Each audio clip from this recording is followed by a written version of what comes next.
Kita bersyukur kepada Allah Subhanahu wa taala yang masih memudahkan kita untuk berkumpul di majelis dari majelis-majelis ilmu.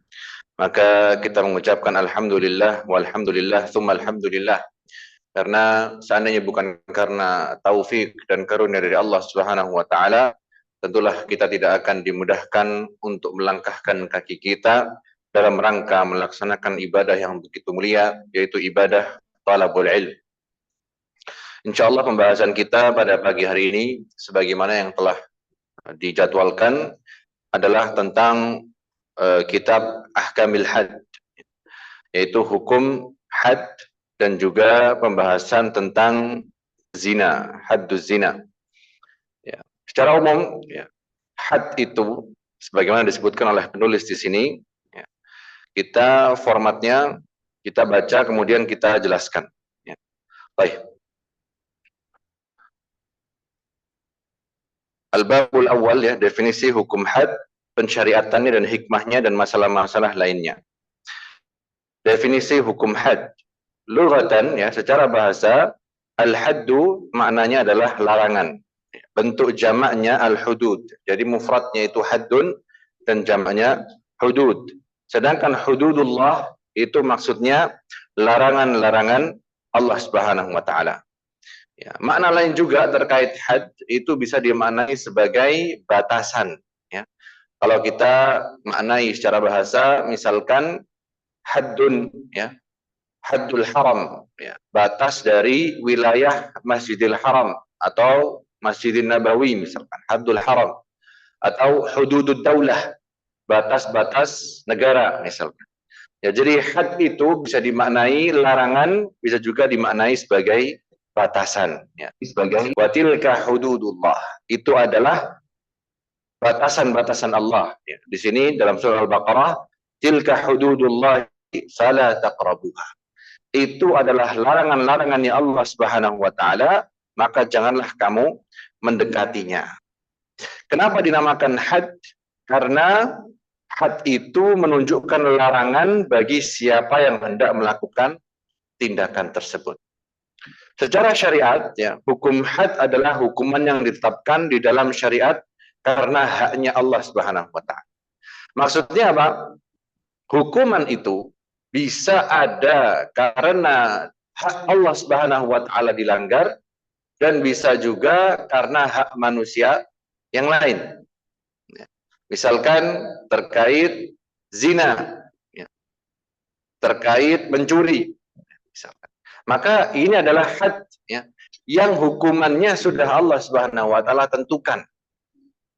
Kemudian ada juga terkait hak manusia yang kita kenal di antara bentuknya adalah qisas. Insyaallah tidak akan dipelajari dalam bab-bab berikutnya. Nah, karena ini berkaitan dengan hak Allah Subhanahu wa taala, ya, maka walaupun secara manusia itu tidak ada yang merasa rugi, ya, maka tetap harus ditegakkan had tersebut, tentu dengan syarat-syaratnya. Ya, misalkan ketika ada, mohon maaf, ya, dua orang laki-laki dan perempuan, ya, sepasang laki dan perempuan yang naudzubillah min dzalik melakukan zina. Lalu katakanlah terdapat saksi yang cukup, ya, 4 orang laki-laki dewasa yang mukallaf.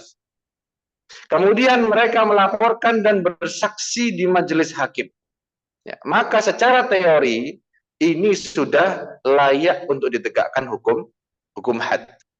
Walaupun pada prakteknya nanti kita akan lihat, ya, bahwasanya seringkali bahkan di zamannya Nabi SAW had itu ditegakkan 3 kali di zaman beliau, itu semuanya dengan perantara ikrar.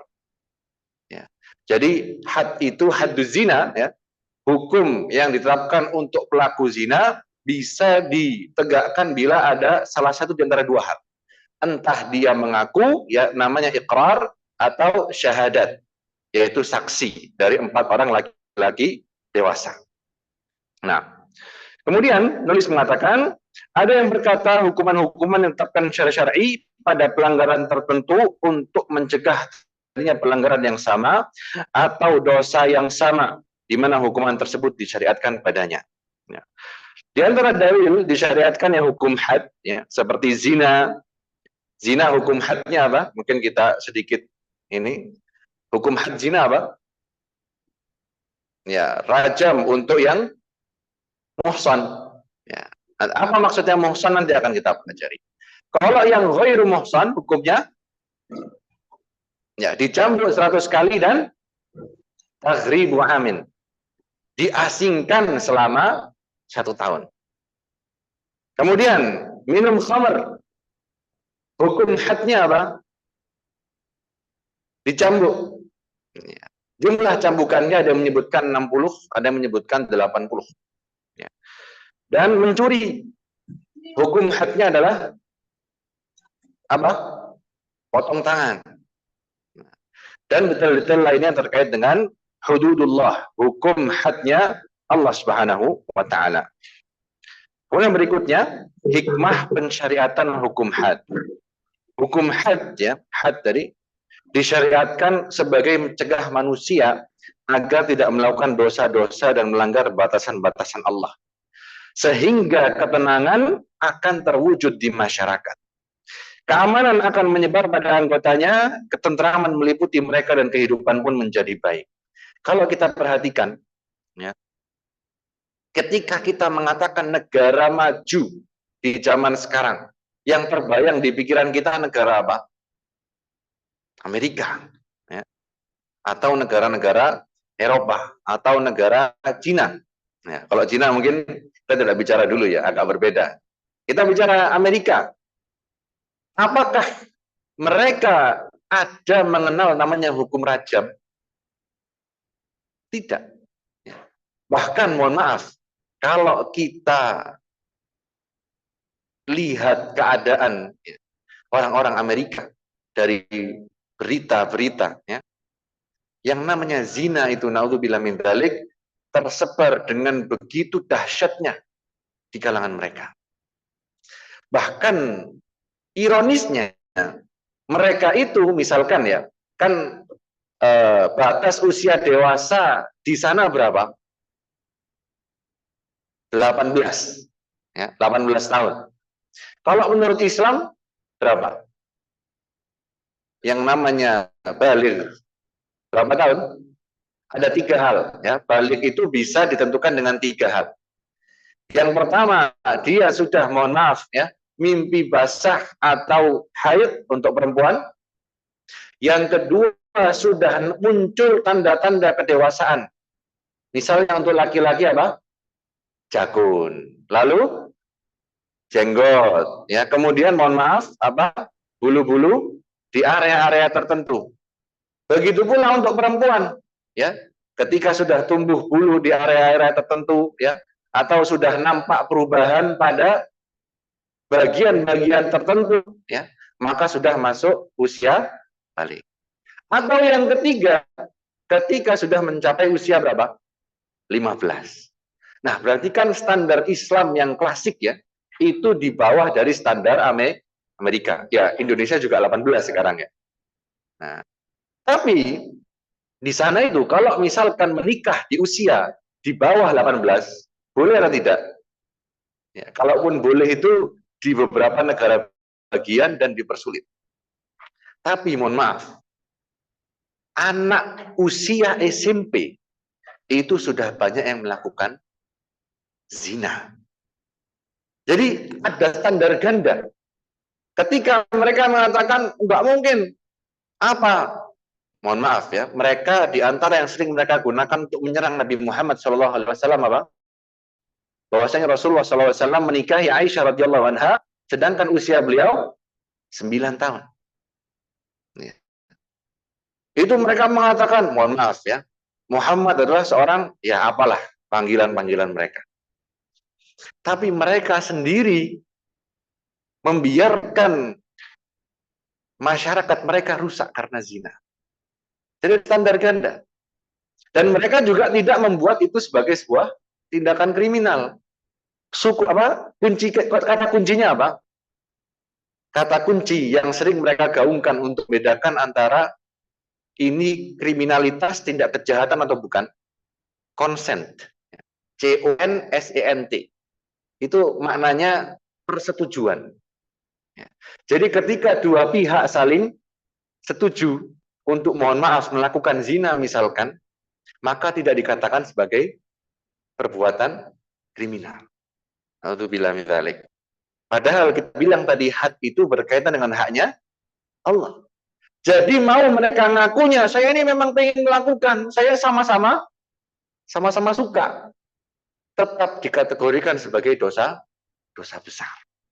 Dan kalau hukumannya seperti tadi, ya, kalau ketemon, ya, ada 4 saksi yang cukup dicambuk 100 kali, kemudian diasingkan 1 tahun, kira-kira orang bakal gampang-gampang berzina enggak?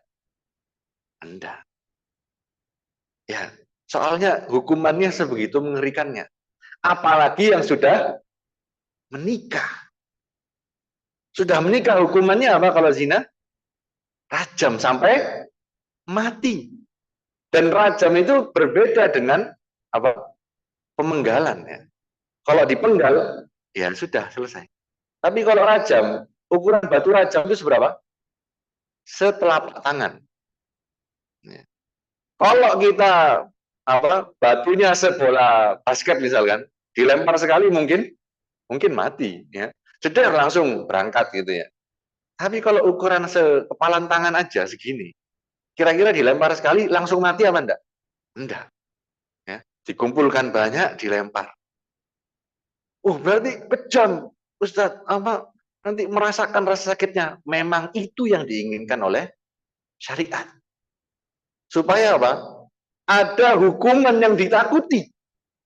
Berarti Islam ini agama kejam. Loh, tunggu dulu. Berbeda antara hukum teori yang disediakan oleh Allah Subhanahu wa taala dengan pelaksanaan yang kita lakukan di lapangan. Bukan berarti kita seperti orang ahli kitab yang mereka merubah-rubah. Ketika seorang Yahudi diminta membacakan ayat dari Taurat oleh Nabi Shallallahu Alaihi Wasallam, ketika mau lewat ayat rajam dia ngapain? Ditutupi ayatnya. Ya, mungkin teman-teman pernah lihat ya, ketika orang Yahudi baca Taurat itu, gitu ya. Nah, tepat ayat rajam itu yang mau dibaca ditutupi. Ya, orang ahli kitab seperti itu. Yuharrifunal kalima amma wadih. Mereka mengubah-ubah firman Allah Subhanahu wa taala. Lah kita enggak. Kita mengaplikasikan sesuai yang dicontohkan Nabi. Contohnya apa? Tadi kan zamannya Nabi sudah diturunkan syariat rajam. Tapi yang ditegakkan rajam cuma berapa kali? 3 kali. Ini zamannya Nabi loh. Dan ada contohnya ketika seorang yang bernama Ma'iz datang kepada Nabi Shallallahu Alaihi Wasallam dan mengaku berzina. Ketika pertama kali mengaku, apakah langsung ditegakkan oleh Nabi? Tidak. 1 kali ditolak, Nabi berpaling. 2 kali ditolak. 3 kali Nabi masih berpaling. Baru yang keempat. Maka Islam pun ketika dia ingin ditegakkan hukum rajam, itu dia harus bersaksi di majelis hakim 4 kali. Jadi tidak cukup 1 kali. Itu pun Nabi masih tanya apa? Mungkin kamu cuman mencium, mungkin cuman pegangan tangan, mungkin cuman pelukan. Ya. Berarti apa? Islam itu menyediakan aturan ini, tapi juga sangat ingin untuk pemeluk agama Islam itu bertaubat. Karena orang kalau berzina, lalu dia tidak minta ditegakkan hukum had dan dia bertaubat secara sembunyi-sembunyi, apakah bisa dosanya diampuni? Bisa. Jangankan dosa zina, dosa syirik pun kalau seseorang bertaubat dengan jujur kepada Allah maka akan diampuni. Nah, maka itu indahnya Islam. Jangan terus karena ada syariat seperti ini, kita jadi ikut narasinya orang-orang yang anti sama Islam. Islamofobia. Islam itu keras apa? Enggak. Karena sudah dicontohkan bagaimana melaksanakannya oleh Nabi Muhammad SAW.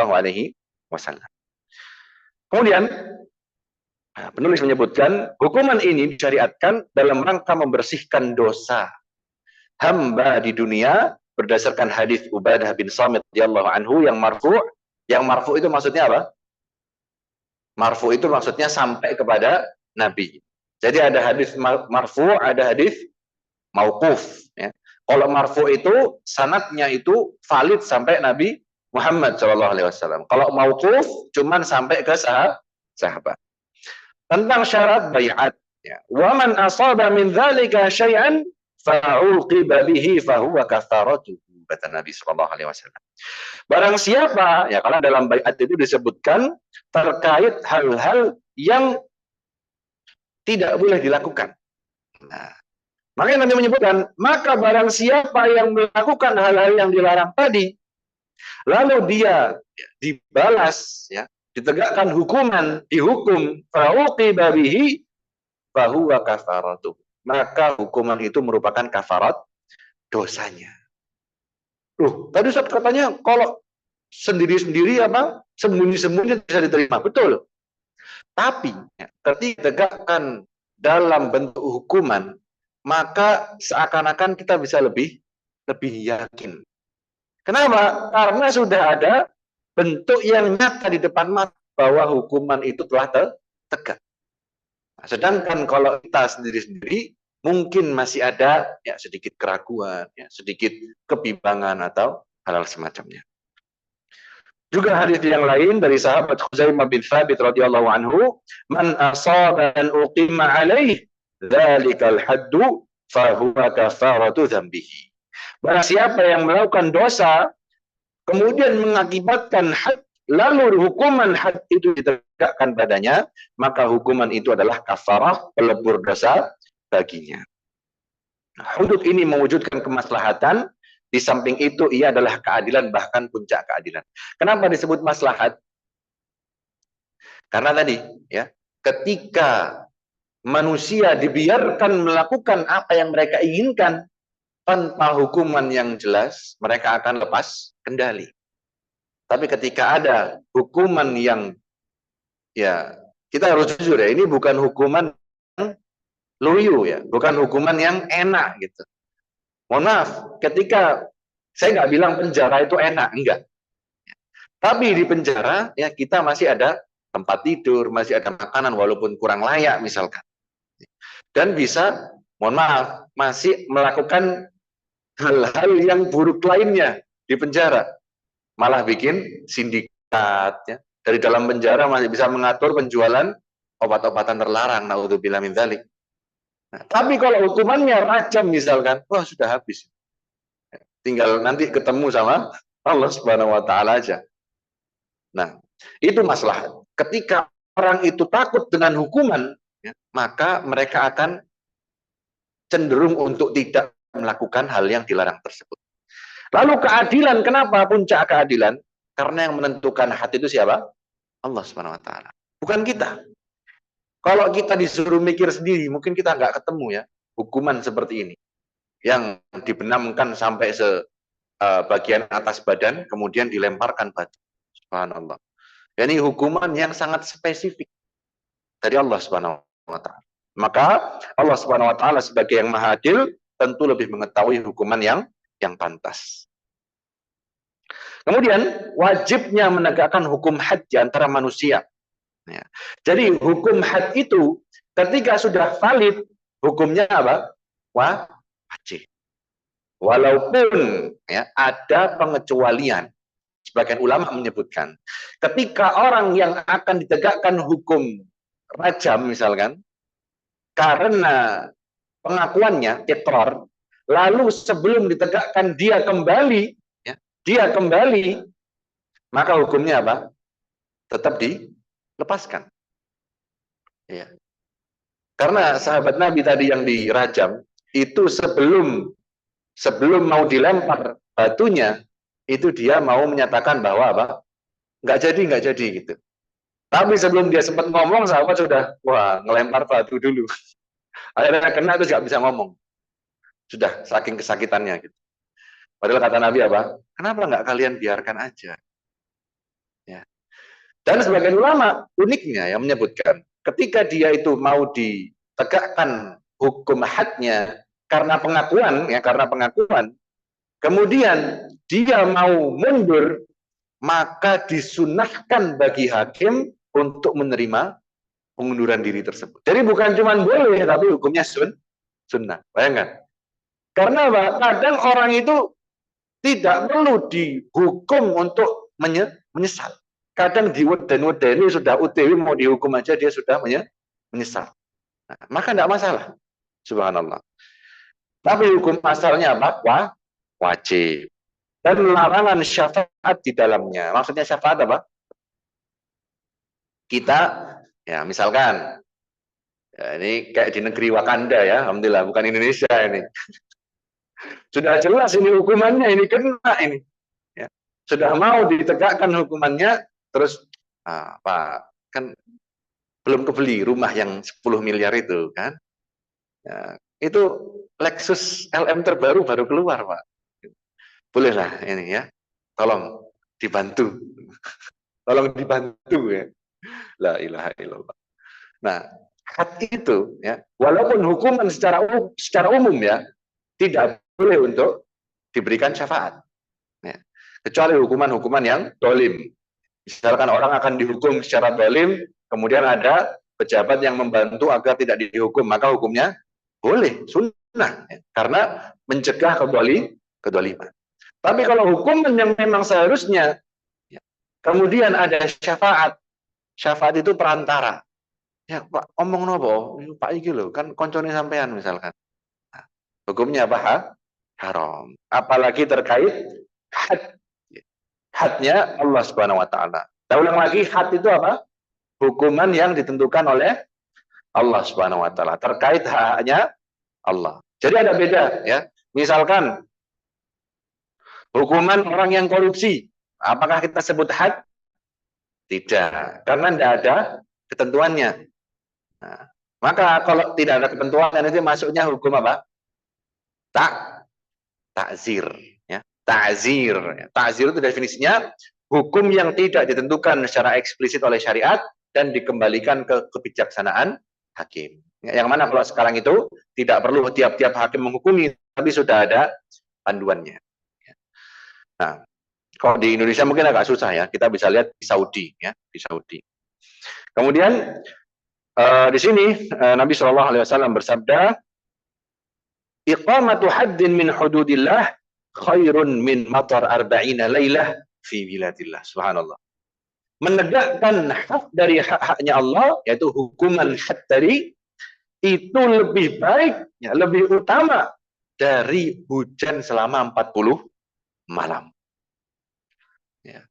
Hujan itu untuk negara wilayah yang tandus seperti Saudi Arabia, bagaimana? Ya, itu value-nya sangat tinggi. Dengan hujan itu, ya, tanaman bisa tumbuh, perkebunan bisa subur, orang-orang bisa minum, hewan-hewan bisa minum. Ya. Tapi sedemikian manfaatnya hujan tetap kalah dengan penegakan hukum Allah. Ini menunjukkan apa? Walaupun tidak kelihatan manfaatnya, tetapi value-nya itu sangat tinggi. Haram, kata penulis di sini, memberikan syafaat untuk urusan hukum had dalam rangka menggugurkannya dan tidak menegakkannya. Manakala ia sudah sampai di tangan hakim dan terbukti baginya. Ya. Sebagian pemimpin haram menerima upaya syafaat dalam urusan ini karena Nabi Shallallahu Alaihi Wasallam bersabda, "Man halat syafa'atuhu duna haddin min hududillah, faqad dhaddallahu fi amri." Barang siapa yang syafaatnya menyebabkan terhalangnya penegakan had, ya, hukuman had dari hadnya Allah, maka dia telah menentang Allah dalam perintahnya. Nah, subhanallah. Ya, ini kalau kita lihat hadis-hadis tentang hukum, ya, hadis-hadis tentang pemerintahan, itu adem ya, subhanallah. Karena Nabi Shallallahu Alaihi Wasallam itu mengajarkan ketika keadilan itu sudah dituntut, ya, maka ya harus ditegakkan. Kalau memang dia tidak kompeten, jangan dikasih jabatan. Ya, dalam sebuah riwayat, ya, walaupun sebagian ulama mempermasalahkan riwayatnya, ya, idza dhuyi'atil amanah fantadhiris sa'ah. Kalau amanah itu disia-siakan, maka tunggulah kehancuran. Ada yang menanyakan, apa makna amanah disia-siakan? Idza turikal amru li ghairi ahliha. Ketika suatu perkara diberikan pada yang tidak layak. Nah, dan sekarang di mana-mana kita melihat seperti itu. Ya, istilahnya apa? Orang dalam. Ya, orang dalam. Ya. Walaupun tidak layak, tapi karena punya kenalan bisa masuk. Loh Ustaz, apakah berarti tidak boleh kita pakai orang dalam? Boleh, tapi haruslah layak. Jadi bukan berarti kita telah mengharamkan ya. Soalnya kadang memang kalau ada orang dalam nggak bisa masuk. Yang dosa itu kalau tidak layak. Dosa ya monggo silakan ya. Asal layak dulu, layak dulu, baru boleh pakai orang dalam ya, bukan dibalik ya. Alhamdulillah. Baik. Kemudian Nabi Shallallahu Alaihi Wasallam bersabda, "Wahimullah, demi Allah kata Nabi, lau anna Fatimah binti Muhammad saraqat, seandainya Fatimah binti Muhammad putri Nabi Shallallahu Alaihi Wasallam mencuri, laqata'a Muhammadun yadaha, maka Muhammad akan memotong tangannya." Di sini belum menegaskan, ini dalam sebuah riwayat ya. Riwayat lain ada yang menyebutkan apa? Laqata'atu yadaha. Tapi riwayat ini apa? Laqata'a Muhammadun yadaha. Untuk menunjukkan apa? Fatimah binti Muhammad saraqat. Laqata'a Muhammadun. Maksudnya apa? Walaupun itu anaknya. Walaupun itu anak saya, kata Nabi Muhammad SAW, maka tetap akan saya tegakkan hukum had. Boleh memaafkan, tetapi sebelum urusannya sampai ke tangan pemimpin. Ya, jadi boleh. Kalau misalkan hukum hadnya itu ada singgungan dengan hak manusia, seperti mencuri tadi. Tetapi syaratnya sebelum sampai ke tangan hakim. Ya. Berdasarkan sabda Nabi SAW, kepada seorang laki-laki yang kain selempangnya dicuri dan dia ingin memaafkan pencurinya. Fahalla qabla an ta'tiyani bihi. Kenapa tidak kamu maafkan sebelum kamu membawa perkara ini kepada saya? Ya, istilahnya apa kalau cara Jawa apa? Aset. Ya. Nah, jadi kalau mau memaafkan, ngapain diperkarakan? Nah, itu yang kita sering lihat ya dalam Indonesia pun seperti itu. Banyak yang mungkin awalnya konflik sama keluarganya ya, sampai ngancem-ngancem, akhirnya dibawa ke pengadilan. Tapi begitu ke pengadilan mau memaafkan, kok ternyata ada kaitan sama pidana, ya sudah, tidak bisa. Dia memaafkan pun tetap akan diproses. Itulah. Baik. Siapa yang berhak kemudian ya? Siapa yang berhak menegakkan hukum had dan tempat pelaksanaannya? Yang menegakkan had adalah pemimpin atau wakilnya. Ya. Nabi SAW menegakkan hukuman had semasa hidup beliau. Demikian juga para khulafa sesudah beliau. Nabi SAW juga pernah menugaskan seseorang untuk menegakkannya sebagai berganti kedudukan beliau. Beliau Rasulullah SAW bersabda, "Waghdu ya Unais, pergilah wahai Unais ila imraati hadza, kepada istri laki-laki itu. Fa in i'tarafat farjumha, kalau dia mengaku maka rajamlah dia." Hal ini wajib dilakukan oleh pemimpin untuk menjamin keadilan dan mencegah kezaliman. Nah, kalau tidak ada penegakan seperti Indonesia seperti apa, maka bagaimana? Boleh tidak kita ya katakanlah sebagai komunitas Muslim Surabaya ya, menegakkan hukum had zina misalkan, boleh tidak? Tidak boleh, tidak bisa ya, karena kita bukan pemerintah. Nah, terus gimana Ustaz? Seperti sekarang ya, kita kira-kira faktanya di sekitar kita, zina tersebar atau tidak? Tersebar. Ya. Baik dari ya, naudzubillah min dzalik ya, dari anak mudanya. Ya. Bahkan zaman sekarang, ya, saya pernah baca berita, itu yang melakukan zina itu anak usia SD. SD Pak, bayangkan. Maksud saya kalau zaman saya sekolah dulu, yang kederam nonton-nonton anak SMA biasa, yang sampai berita. Bukan berarti itu bagus ya, bukan. Tapi usianya SMA. Sekarang sudah usia SD itu sudah melakukan zina. Kelas 5, kelas 6. Ya karena banyak yang sudah sudah balik. Sekarang mohon maaf kita lihat ya di sekitar kita, anak balik itu kelas berapa coba? Kelas 5. Ya. Bahkan mungkin mohon maaf, untuk yang putri bisa lebih cepat lagi. Dan lingkungan yang sedemikian, ya, saya gini, ada ini ya, value yang layak kita pegang. Jangan sampai kita mengatakan halakan nas, manusia sudah binasa.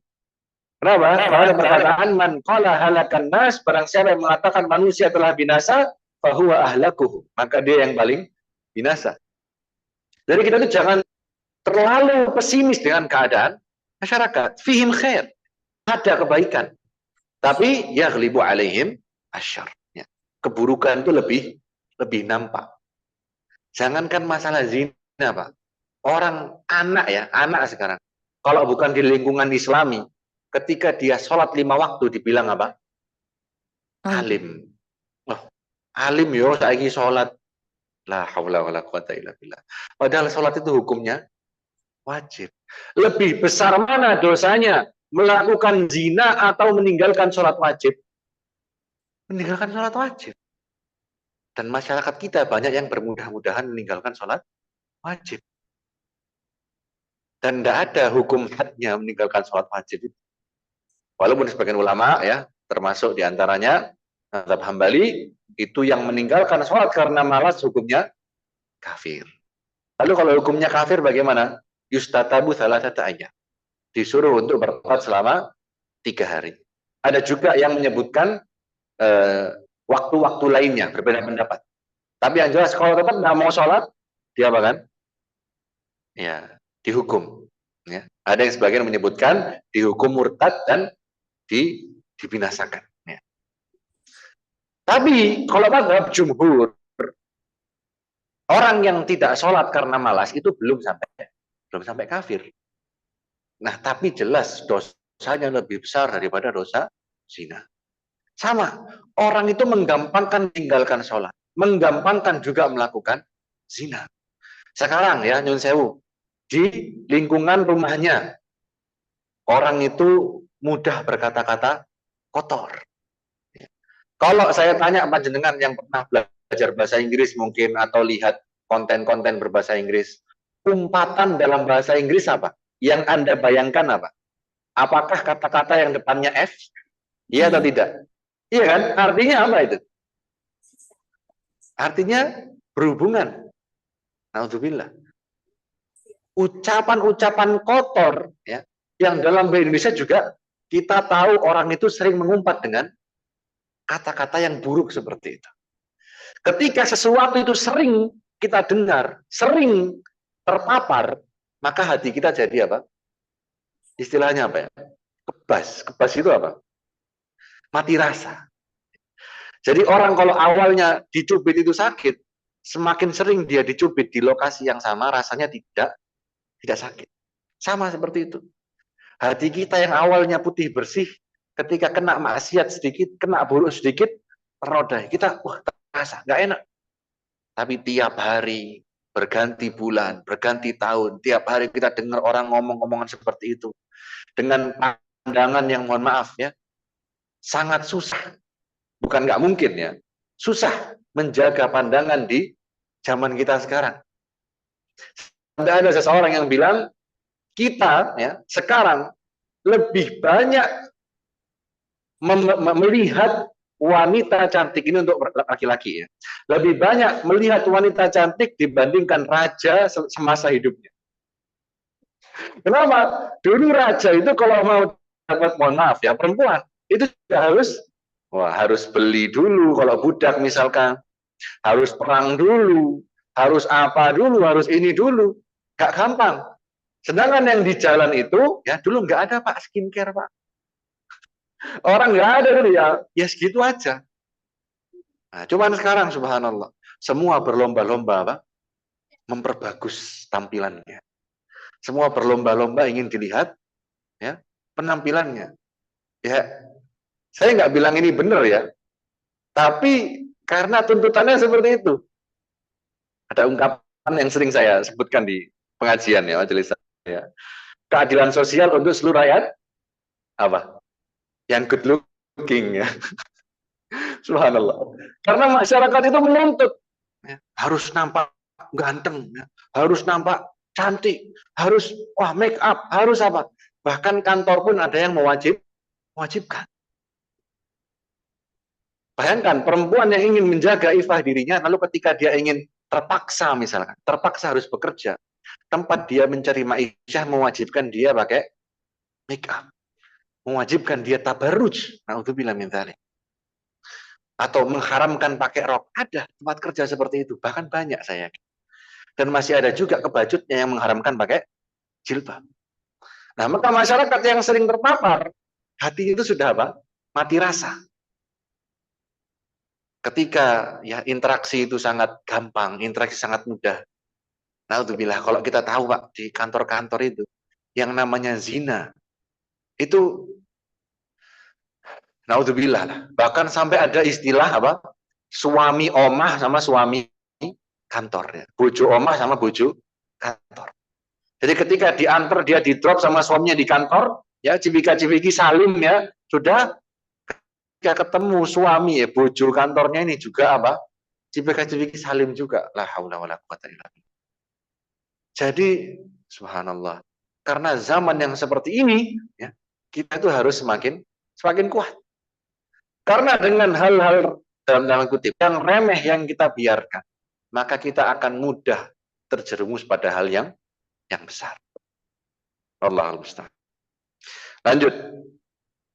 Di mana ditegakkannya had ini?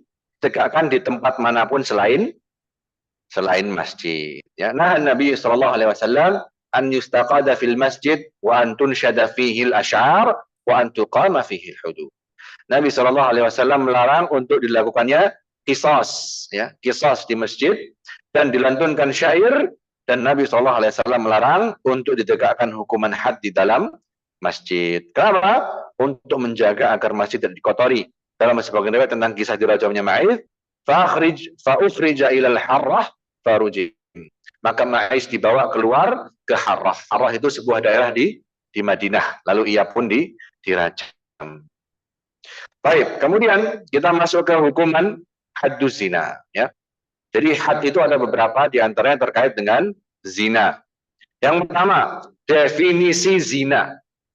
Secara bahasa, az-zina dari kata zana yazni, ya, zana yazni, itu mencakup makna, mohon maaf ya, menggauli seorang wanita tanpa akad syar'i, mencakup juga menggauli wanita asing.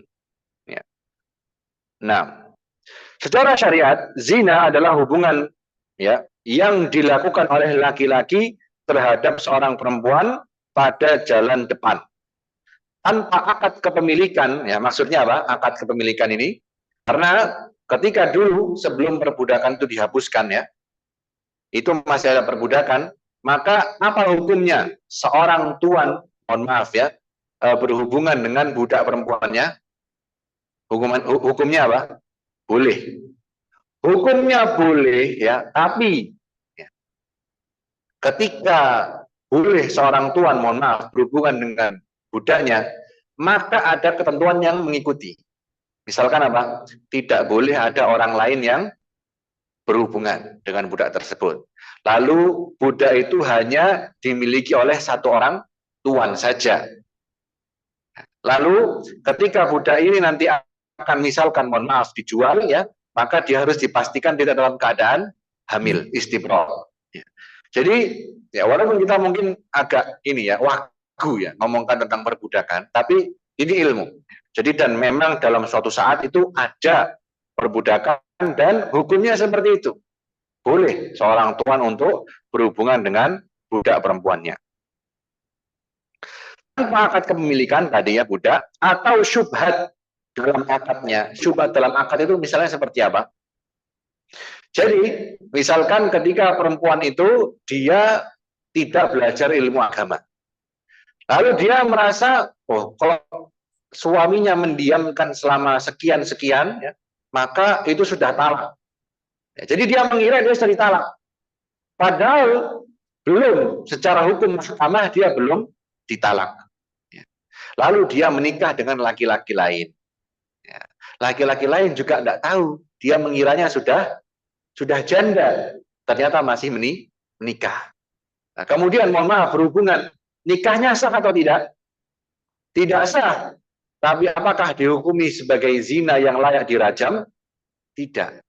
Gitu. Ya. Jadi ada kemungkinan namanya syubhat dalam akad. Syubhatul akdi. Ya. Ketika akadnya itu tidak sah tapi mereka tidak tahu. Misalkan juga ya, dua orang laki perempuan menikah sama-sama jomblo ya, sama-sama lajang. Tapi ternyata setelah tes kerabat, mereka ternyata misalkan anaknya satu ayah yang sama misalkan. Atau mereka anaknya satu ibu yang sama. Maka hukum pernikahannya apa? Batil. Ya. Tapi apakah dihukumi zina? Tidak. Nah, dan seperti itu. Atau ya dilanjutkan oleh beliau, zina adalah perbuatan keji di jalan belakang, di jalan depan atau jalan belakang. Ya. Jadi zina itu ketika dihukumi zina tidak hanya tentang, mohon maaf ya, teman-teman di sini sudah balik semua ya, insya Allah ada minimal usianya kan? Ya, sudah paham gitu ya, jalan depan, jalan belakang. Tidak hanya jalan depan saja. Misalkan laki-laki perempuan berhubungan lewat jalan belakang, itu juga termasuk zina. Hukumnya apa?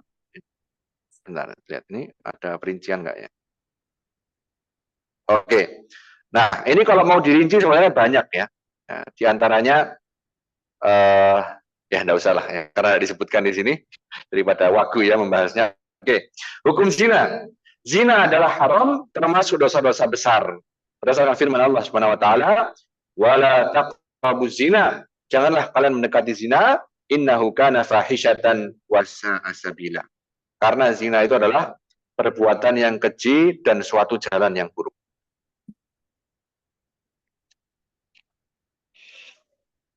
Dari Ibnu Mas'ud radhiyallahu anhu beliau berkata, "Sa'altu Rasulullah sallallahu alaihi wasallam an ayyi dzambi a'dzam." Perhatikan. Aku bertanya kepada Nabi sallallahu alaihi wasallam, dosa apa yang paling besar? Qala an taj'ala lillahi niddan wa huwa khalaq. Dosa yang paling besar ya, yang menyebabkan kekufuran dan menyebabkan kekekalan di neraka kalau kita mati di atas hal tersebut adalah apa? Menjadikan Allah punya sekutu. Sedangkan Allah yang menciptakan kalian. Nah, perhatikan lafadznya ini menunjukkan tauhid apa? Rububiyah dan uluhiyah. Keterikatan antara tauhid uluhiyah dan tauhid rububiyah. Kalau Anda mengakui tauhid rububiyah, maka sudah seharusnya Anda mengakui tauhid uluhiyah. Maka orang yang mengakui tauhid rububiyah tapi tidak mengesahkan Allah, dia juga cacat dalam tauhid rububiyah. Jadi ketika ulama menyebutkan kaum musyrikin dahulu mengakui tauhid rububiyah, itu bukan maknanya sempurna. Hati-hati ya. Kalau kita ada sebagian orang yang mungkin salah paham ketika Syekh Muhammad At-Tami menyebutkan bahwa saya kufar Quraisy itu mengakui rububiyah. Ya, bukan berarti mereka imannya sempurna dalam rububiyah, enggak. Tapi mereka mengakui sebagian dari rububiyah. Dan mereka juga cacat dalam konsekuensi rububiyah, yaitu tauhid rububiyah. Itu konsekuensi. Makanya Nabi di sini bilang apa? Anta ja'ala lillahi niddan wa huwa khalaqaka. Kalau engkau mengakui Allah menciptakanmu, maka konsekuensinya harus menyembah Allah Subhanahu wa taala saja. Summa ai, kata Ibnu Mas'ud, kemudian apa ya Rasulullah? Qala an taqtula waladak khasyata an yata'amama. Engkau membunuh anakmu karena takut dia akan makan bersamamu. Nauzubillah. Qultu tsumma ai. Kemudian kata Ibnu Mas'ud, apalagi? Antazniya bihalilati jarik. Engkau berzina dengan istri dari tetanggamu. Halilah itu maknanya bisa istri, bisa budak ya. Makanya dipakai apa? Halilah. Gitu. Jadi ketika mohon maaf bukan kita ya, ketika ada orang yang berzina, zina saja itu sudah dosa besar. Apalagi mohon maaf berzina dengan istri tetangga. Kenapa? Karena tetangga itu apalagi kalau tetangganya muslim, dia itu punya hak yang lebih atas kita dibandingkan muslim lainnya. Muslim secara umum, kita jaga kehormatannya, kita bantu bila membutuhkan, dan lain-lain sebagainya. Kalau tetangga, kedekatannya menyebabkan dia punya keutamaan yang lebih. Tapi ketika ada status yang seperti itu, justru kita merusak rumah tangganya, merusak kehormatannya, maka dosanya jauh lebih besar. Kemudian beliau melanjutkan, bahaya dan dampak buruk kejahatan zina serta kekejiannya. Zina termasuk kejahatan paling besar dan paling buruk, paling membahayakan pribadi dan masyarakat karena ia mengakibatkan kerancuan pada nasab. Kenapa kok bisa rancu nasabnya? Kenapa?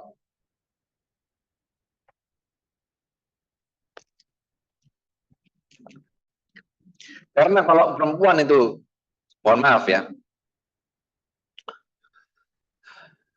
misal kembali kita pakai contoh peradaban barat lah ya, yang sekarang gitu.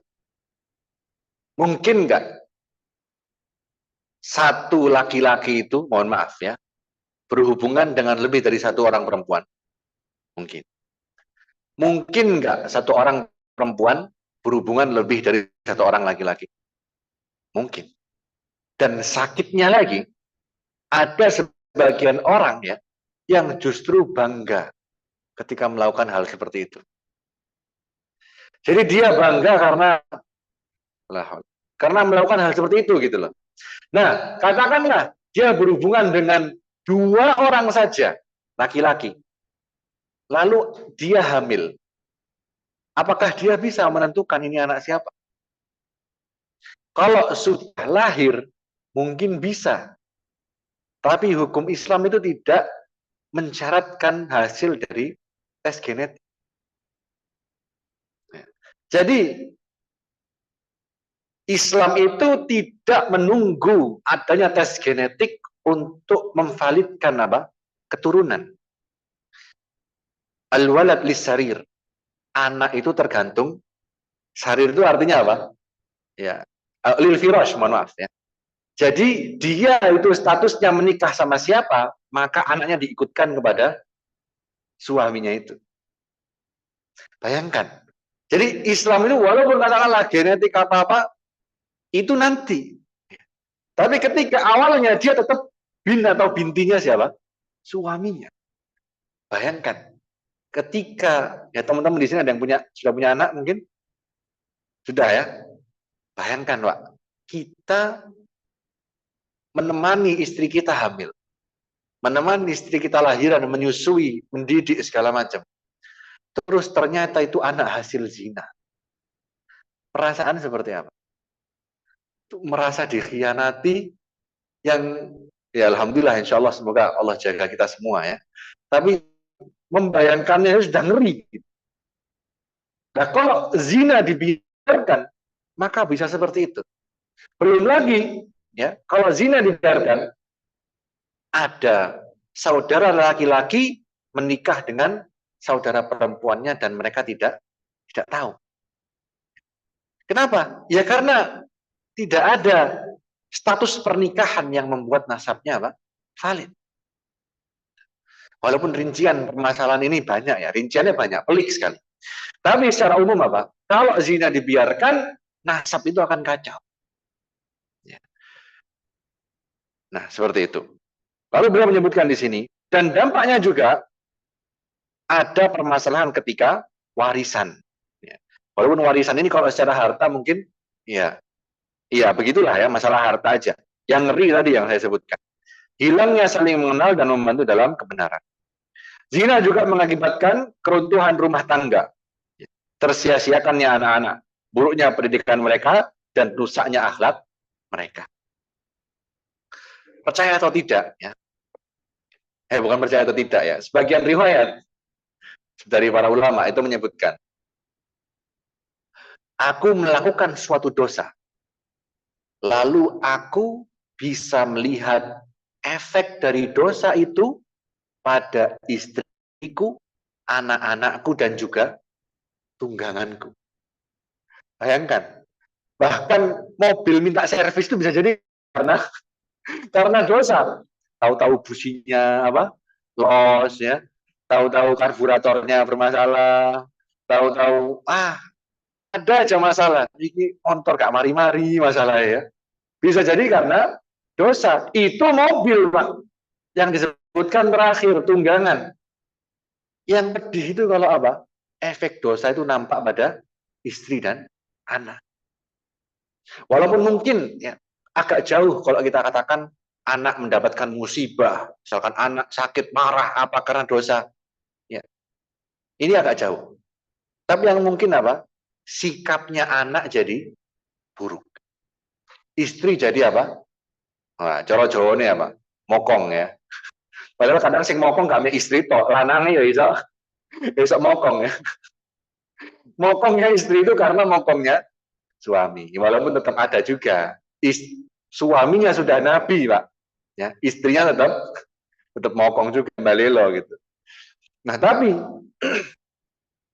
efek dosa ini maksudnya bukan dosa besar. Dosa. Misalkan ya, dosa yang tidak termasuk dosa besar apa misalkan? Shaghirah. Misalkan buang sampah di jalan. Misalkan dosa enggak? Dosa. Jalannya bukan jalan yang ramai, tapi kita buang aja misalkan. Dosa apa enggak? Dosa. Ya, karena kita sengaja mengotori lingkungan kaum muslimin gitu. Nah, bisa jadi efek dosa tersebut jadi anak kita apa? Jadi suka minimal ya, ketika dia lihat kita buang sampah dia juga ikutan buang sampah. Itu kalau dia lihat. Bahkan yang tidak dia lihat pun kesalahan kita itu juga bisa nampak. Apalagi dosanya dosa besar seperti zina. Makanya subhanallah ya, memang ada orang-orang yang Allah pilih gitu. Orang tuanya itu naudzubillah lah katakan. Tapi anaknya soleh masya Allah ya. Mungkin ini doa dari kakeknya yang kesekian nggak tahu ya. Rabbana hablana min azwajina wa dzurriyyatina. Kan dzurriyyat itu nggak cuma anak, tapi keturunan. Mungkin barokah doa ayah apa eyang yang keberapa ya terus muncul di cucunya yang ini masya Allah. Begitu pula dosa besar. Itu naudzubillah. Kalau kita lakukan, maka anak kita juga akan terpengaruh. Dia jadi jauh dari Allah Subhanahu wa taala. Istri juga terpengaruh. Dia susah diingatkan misalkan. Itu bisa jadi karena dosa yang kita lakukan. Dan masih banyak lagi sisi negatif zina yang pengaruhnya membahayakan pribadi dan masyarakat. Berupa kehancuran, kemerosotan, dan kerusakan. Karena itu, Islam memperingatkan perbuatan dengan sangat keras dan menetapkan hukuman atas pelaku dengan hukuman yang sangat berat sebagai pembahasan yang akan hadir. Ya. Yang pertama, bagian kedua, haddus zina. Nah, ini yang kita sebutkan tadi. Pelaku zina itu ada dua kemungkinan. Yang pertama, muhsan. Yang kedua, ghairu muhsan. Ya, gampangnya, muhsan itu pernah menikah, ghairu muhsan belum pernah menikah. Nah, ternyata muhsan ini ada beberapa kriteria yang harus dipenuhi untuk menjadi seorang yang muhsan dalam konteks zina. Ya.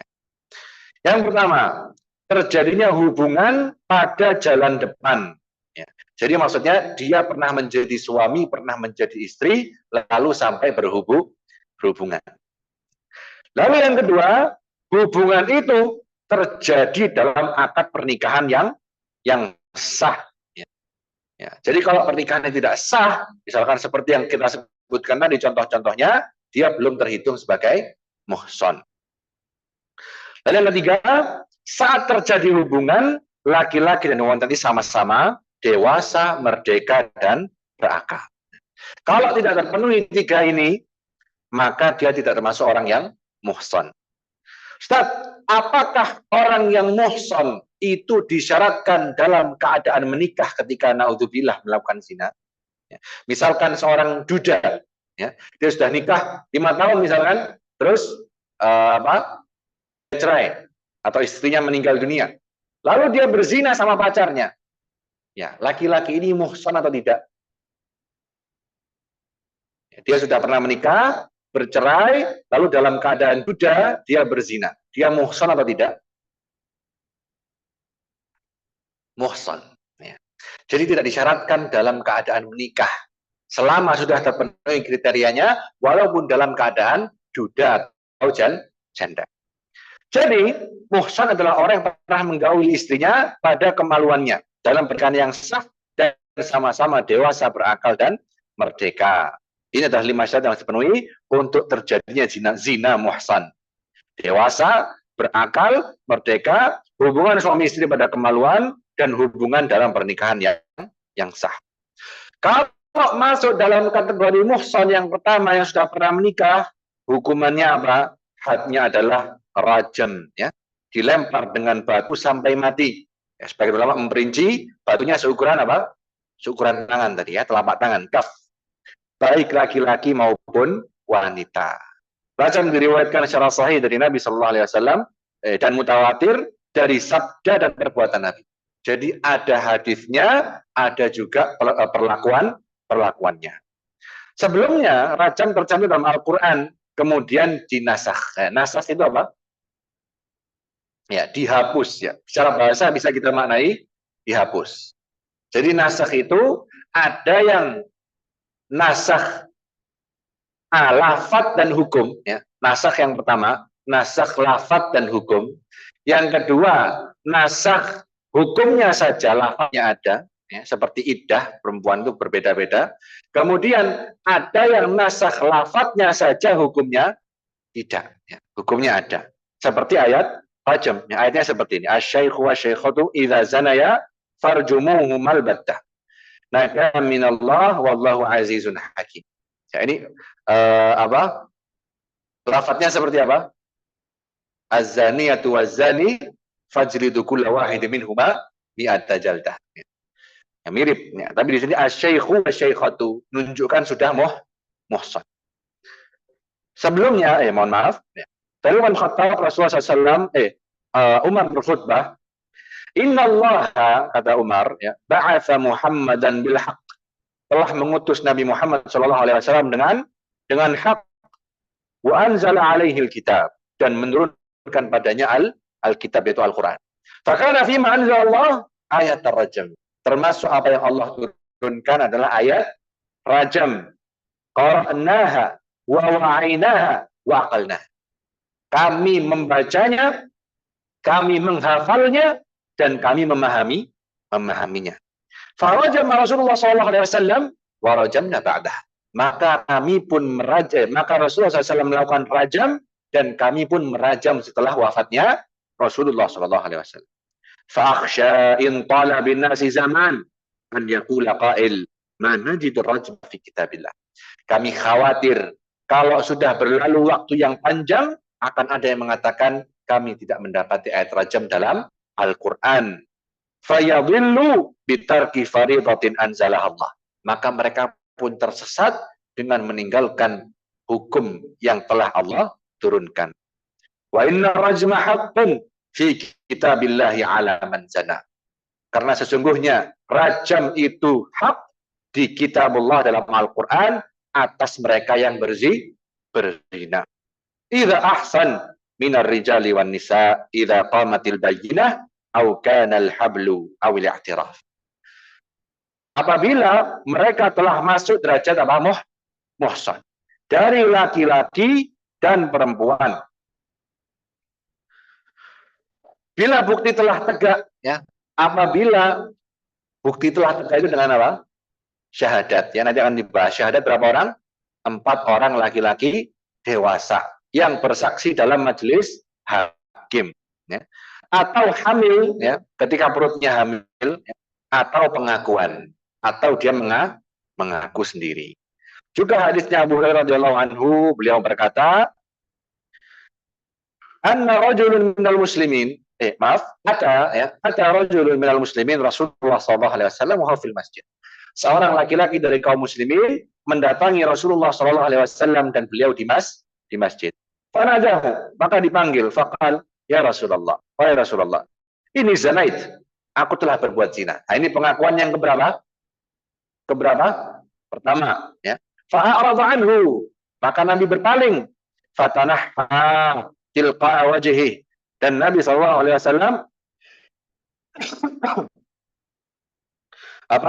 berpaling, ya, memalingkan wajah beliau seraya berkata, oh mohon maaf. Maka laki-laki itu berkata lagi, ya Rasulullah, inni zanait, aku telah berzina. Fa'arada anhu hatta sanna dzalika alaihi arba'a marrat. Sampai diulang berapa kali? 4 kali, ya. Jadi ini diaplikasikan juga di dalam majelis hakim. Ketika yang melakukan zina itu dia mengaku berapa kali? 4 kali. Falamma syahida ala nafsi arba syahadat, ketika dia sudah mengaku bersaksi atas dirinya sendiri berzina 4 kali, da'ahu Rasulullah SAW faqal. Nabi SAW memanggilnya dan beliau bersabda, abika junun, kamu ada masalah? Ya, kalau cowok-cowok mendem dah sampeannya, ya. Mendem dah atau anu dah. Qala la, tidak, saya tidak gila. Fa hal ahsanta, apakah engkau sudah termasuk orang muhsan? Qala, nah. Dia mengatakan, iya. Faqala Nabi, idhabu bihi farjumuhu. Pergilah membawa orang tersebut dan tegakkan hukum rajam. Kalau kita secara logika, kenapa ada orang yang mau ditegakkan hukum rajam kira-kira? Kenapa? Membersihkan dosa. Ya. Karena orang yang hatinya baik, itu hati yang baik itu akan terpancar dalam apa? Ucapan dan perbuatan. Orang yang hatinya baik, maka most likely, ya, kemungkinan besar, ucapan dan perbuatannya juga akan baik. Tapi, apakah tidak mungkin orang yang hatinya baik melakukan dosa? Mungkin atau tidak? Mungkin. Ya. Tetapi orang yang hatinya baik ketika dia melakukan dosa, dia ingin bersih dari dosanya. Dan orang, ya, ada hadis lain juga yang menyebutkan istafti qalba wa in aftakan nas aftau. Tanyalah hatimu. Walaupun orang bilang apa, kadang itu yang paling benar adalah yang kita yakini dalam hati kita. Orang mau bilang hukumnya ini halal, kita merasa masih syubhat. Ya sudah, tinggal kan. Sama seperti yang melakukan zina. Di hatinya dia merasa apa? Terbebani, Pak. Makan nggak enak, tidur nggak enak, ketemu orang nggak enak.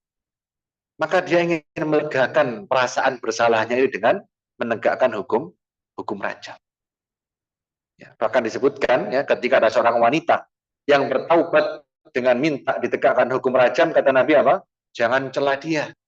Karena dia telah bertaubat dengan taubat yang kalau dibagikan ke penduduk Madinah akan mencukupi mereka. Bayangkan.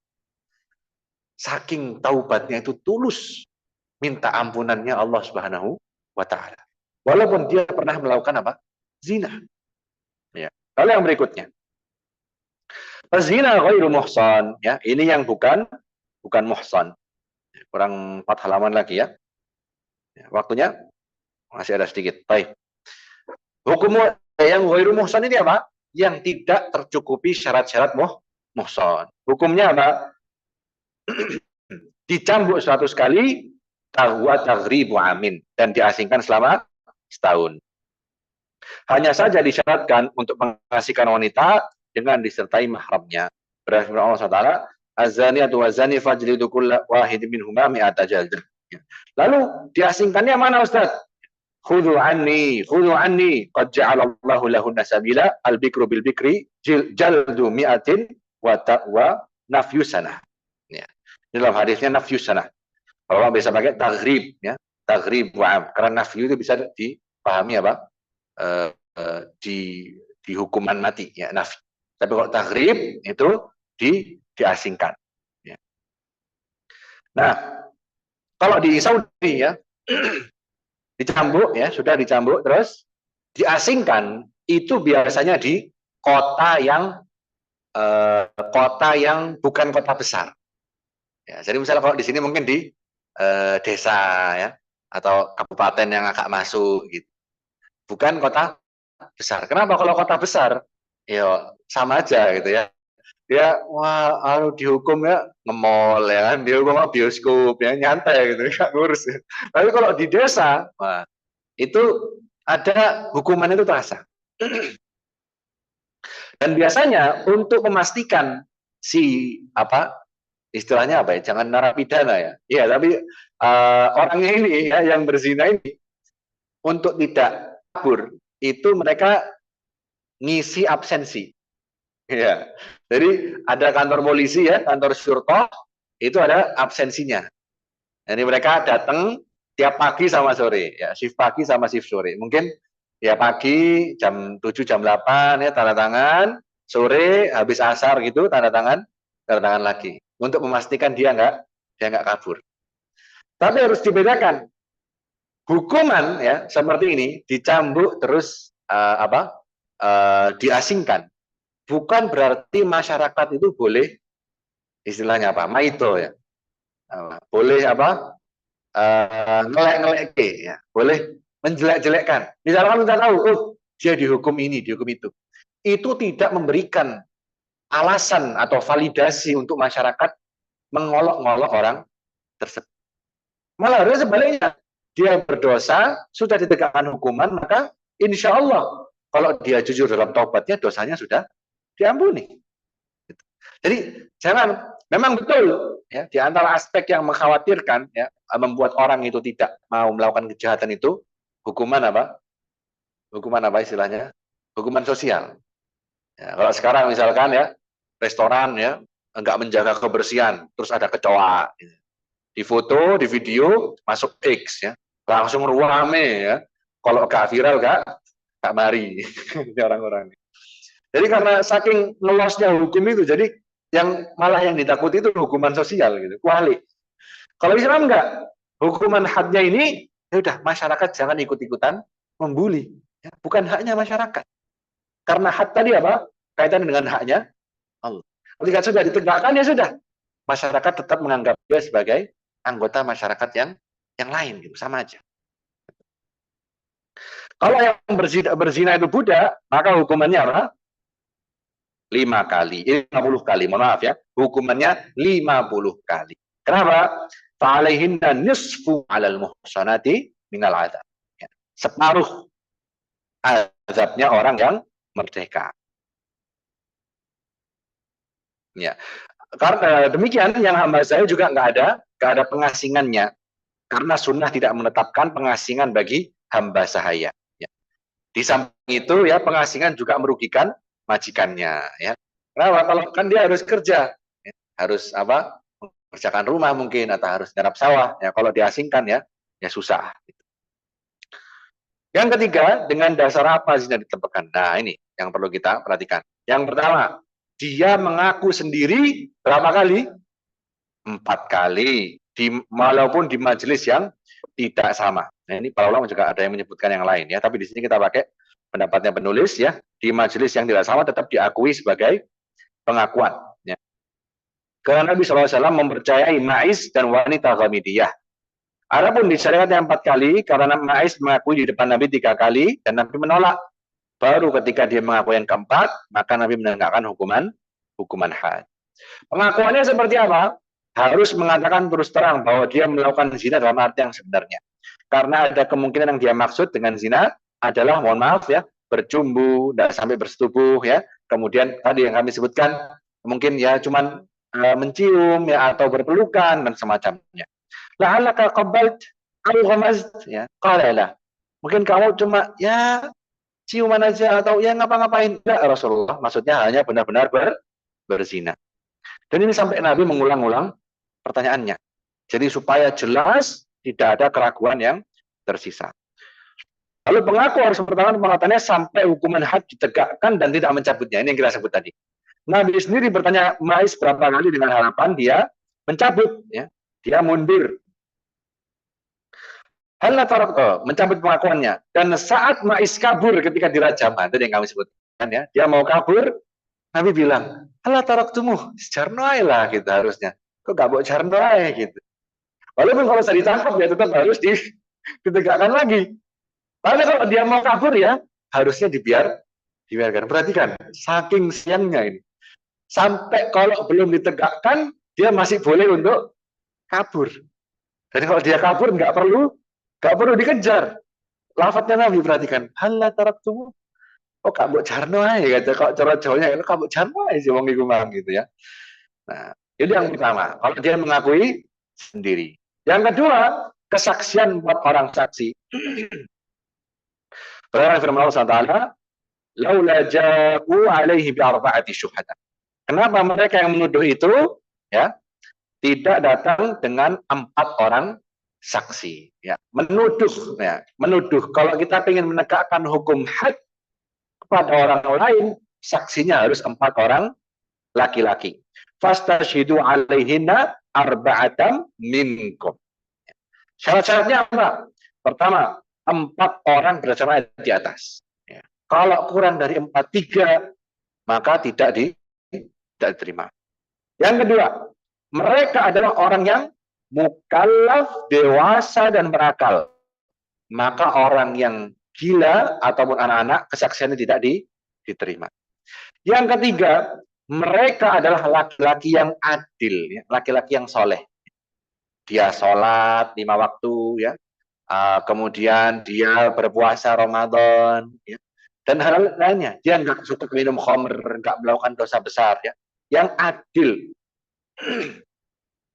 Maka kalau dia laki-laki, perempuan, bukan laki-laki, walaupun perempuannya solihah, ya, tetap tidak diterima. Begitu pula laki-laki, kalau dia fasik, ya, banyak berbuat dosa, kesaksian juga tidak diterima. Kalau Allah beriman, fa'ashhidu dzawai adlim minkum. Maka saksikanlah dengan 2 orang yang adil. Nah ini walaupun masalahnya berbeda, tapi disamakan oleh para ulama, ya. Karena dzawai adlim ini bukan masalah zina, tapi masalah yang lain. Ya ayyuhalladzina amanu idza ja'akum fasiqun binaba'in fatabayyan, ya. Lalu yang keempat, wah ini yang susah ya. Para saksi melihat langsung. Jangan ketawa, Mas. Ya. Para saksi melihat langsung, ya. Padahal zaman para ulama nggak ada nggak ada video. Tapi ada poin seperti ini, harus melihat langsung dan bisa menggambarkan perbuatan tersebut secara gamblang dan jelas dengan kalimat yang menepis segala kemungkaran selain zina. Ya. Berarti misalkan apa? Nah, deskripsinya agak ini ya. Misalkan dia lihat dari belakang gitu ya. Nah, terus melakukan sebuah gerakan yang kita tahu itu hubungan gitu misalkan. Tapi dia nggak lihat langsung. Ya, maka dia nggak bisa bersaksi. Mohon maaf. Lihat langsung itu berarti harus lihat itunya. Ya. Paham kan maksud saya ya? Kan harus saya sebutkan ya. Paham kan? Jadi nggak bisa cuma lihat dari jauh, nggak bisa. Dia harus lihat. Tadi definisi zina diingat lagi. Nanti kalau lupa dibaca ya. Dia melihat definisi zina itu terjadi dengan mata kepala sendiri. Tanpa lewat video, tanpa ada penghalang, jelas benar-benar terjadi. Nah ini dikasih contoh sama penulis. Nah, antum baca sendiri silahkan ya. Nah, contohnya kami, nah, lanjutannya apa? Nah, ya sudah dibaca. Nah, seperti itu. Ya. Nah, jadi bayangkan kayak nggak mungkin gitu. Kalau kita maksudnya imajinasikan ya, ada 4 orang laki-laki dewasa berjamaah nonton seperti itu. Subhanallah. Itu kalau kita bayangkan pakai standar kita aja hampir nggak mungkin, kecuali orang yang benar-benar sakit. Ya maksudnya dia sengaja menampakkan perbuatan mungkarnya itu gitu loh. Karena kalau enggak, misal mengintip, ya apa? Ngintip dari lubang ya. Lubang cukup berapa mata ya? 1 mata. 4 mata gimana mau lihat? Atau lubangnya banyak. Kalau lubangnya banyak kan cahaya masuk. Kalau ada yang menghalangi kelihatan. Jadi sangat dibuat itu untuk menjaga kehormatan gitu. Dan konsekuensinya apa? Kalau dia menuduh berzina, ya, lalu syarat ini tidak terpenuhi, maka ada hukumannya. Dan hukumnya apa? Haddul qadhf. Itu nanti akan dipelajari berikutnya. Jadi ketika dia tidak memenuhi syarat untuk menegakkan hadduz zina, maka dia malah kena haddul qadhf. Ya, jadi malah ya apa istilahnya? Apa istilahnya itu ya? Plot twist ya. Jadi pengen wajib dihukum. Nah, kok gak cukup. Nah, akhirnya balik gitu. Bayangkan udah mensiapkan gini. Ternyata ada yang kurang. Ini nggak soleh misalkan, ini nggak lihat langsung. Saya kayaknya agak ragu misalkan. Satu aja yang ngomong gitu, yang lain dihukum. Makanya yang mau lapor juga mikir. Yang mau lapor juga mikir. Gak gampang nuduh zina. Yang kelima, para saksi adalah orang muslim, sehingga kesaksian orang kafir tidak diterima, karena bukan orang adil. Yang terakhir, mereka bersaksi di satu majelis, baik datang bersama atau sendiri-sendiri. Nah, satu majelis maksudnya seperti apa? Misalkan, dijadwalkan ya, pengadilan kasus gini, nomor gini, jam 8.00 WIB. Maka ada yang datang jam 8 lebih 5, jam 8:15, jam 8:20. Tapi majelis masih berlangsung. Mereka sama-sama bersaksi. Masuk apa enggak saksinya? Masuk, diterima. Tapi ketika yang datang 3 orang, yang satu datang jam 10:30 setelah majelisnya selesai, dia bersaksi, saya bersaksi bahwa melihat ini ayat. Diterima enggak persaksiannya? Tidak. Ya. Yang dihukum yang mana? Empat-empatnya semua ya. Karena mereka masuknya haddul qadhf. Hati-hati. Makanya dua sisi ya. Karena menjaga kehormatan dan kestabilan masyarakat begitu pentingnya, maka Allah itu selain memberatkan hukuman zina, Allah juga memberatkan hukuman orang yang menuduh zina.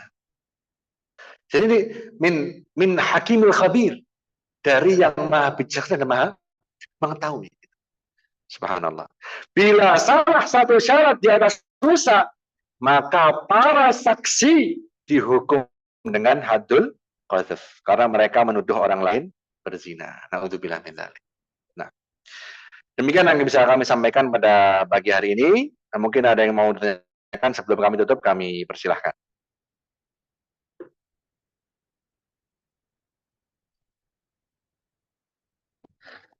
Jazakumullah khairan Ustaz atas penyampaian materinya yang gamblang insyaallah. Namun mungkin bagi teman-teman yang hendak bertanya, memiliki pertanyaan, silahkan ya. Bisa melalui grup WhatsApp atau secara langsung bagi yang laki-laki.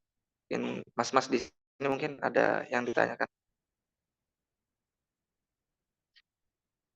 Baik, sambil kita ini Ustaz, sampaikan ada pertanyaan. Izin bertanya Ustaz, tadi disebutkan bahwasanya definisi zina itu berhubungan di lubang depan atau lubang belakang, dubur. Berarti jika orang yang sudah pernah menikah lalu berzina dengan berhubungan di dubur itu masuk ke hukum had zina rajam sampai mati atau bagaimana Ustaz? Mohon penjelasannya.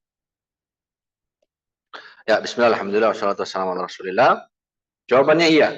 Kalau sudah pernah menikah, kemudian berhubungan, mohon maaf, lewat dubur ya, maka dia juga tetap dihukum. Jadi ini hukumannya rajam. Ya, jadi kita tahu secara hukum syar'i hukumannya rajam seharusnya gitu ya. Tapi kita bisa nggak menegakkan di Indonesia? Belum. Ya. Ada yang ditegakkan tapi yang di Aceh yang saya pernah lihat itu cambuk biasanya. Itu ta'zir atau haddul muskir, mabuk.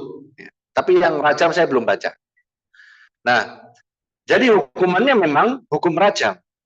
Oleh karena itu para ulama menyebutkan juga, selain zina laki-laki dan perempuan, zina laki-laki dan laki-laki, ya, apabila, mohon maaf ya, sudah masuk,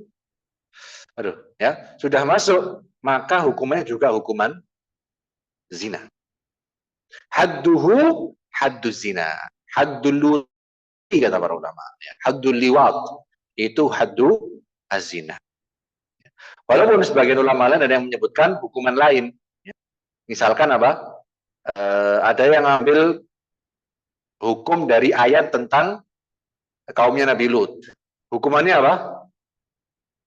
Kan diputar balikkan ya, tanahnya itu, kemudian dihujani batu dari langit.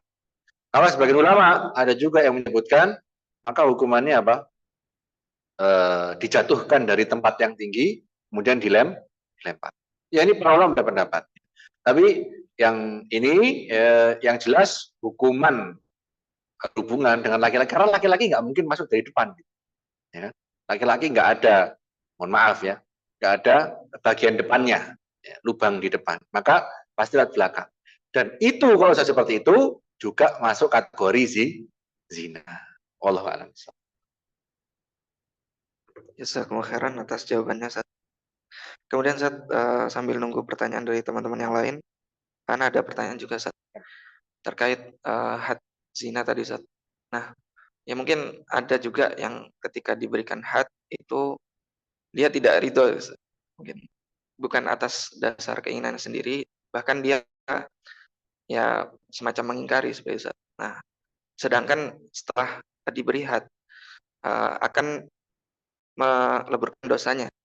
Nah, apakah ketika orang yang diberi had tadi tidak ridho, apakah juga dileburkan dosanya?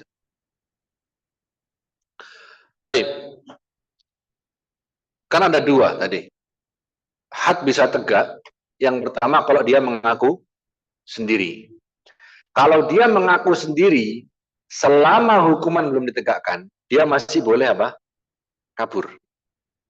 Kalau dia kabur, maka dibiarkan. Nah, adapun orang yang ditegakkan hukum had karena syahadah, dan perhatikan ya, bahkan di Saudi pun, ya, Syekh Syuair itu ketika beliau mensyarah Zadul Mustaqni, beliau mengatakan, salah seorang hakim mahkamah, ya kenalan beliau ya, salah seorang syekh yang hakim juga, itu bilang, tidak ada satupun kasus rajam di Saudi yang ditegakkan karena syahadah. Ini maksudnya negara yang melakukan hukum Islam bukan cuma kemarin gitu, maksudnya udah puluhan ratusan tahun gitu kan Saudi. Itu level Saudi gitu. Jadi ketika orang yang dirajam itu tidak karena kemauannya sendiri, itu sangat susah seperti yang kita bahas. Tapi katakanlah ya, katakanlah ketika benar-benar itu bisa terwujud syarat-syarat dan kriteria tadi, kalau dia dihukum karena persaksian kan dia nggak bisa lari berarti kan? Nah, dia nggak rela dihukum, lalu dia dihukum tetap dengan hukuman lalu meninggal, apakah taubatnya diterima? Wallahu taala alam. Ya, saya nggak bisa memastikan juga, bukan akuntan dosa gitu ya. Tapi gini, secara umum kaidahnya semua dosa yang selain syirik maka terserah Allah. Siapa kita membatasi rahmatnya Allah Subhanahu wa taala? Siapa kita membatasi keluasan ampunan Allah Subhanahu wa taala? Jadi daripada kita masuk resiko gitu ya, misalkan saya bilang, oh dia nggak ikhlas, nggak diterima, saya sendiri nggak tahu tobat saya diterima apa enggak. Jadi ngapain kita membahas gitu kan? Tapi kita husnudzon, ya, kita berharap semoga Allah Subhanahu wa taala ketika misalkan dia wafat ya, tapi dia takut dirajam misalkan ya, atau apa dia nggak rela apa, tapi kan dia masih bertauhid, dia masih seorang muslim, maka kita tetap mendoakan kebaikan. Kita tetap mendoakan diampuni dosanya. Kita tetap berhusnudzon, semoga Allah Subhanahu wa taala mengampuni dosanya yang sudah dilakukan. Wallahu taala. Jazakumullah khairan. Silakan Mas, ada yang ditanyakan?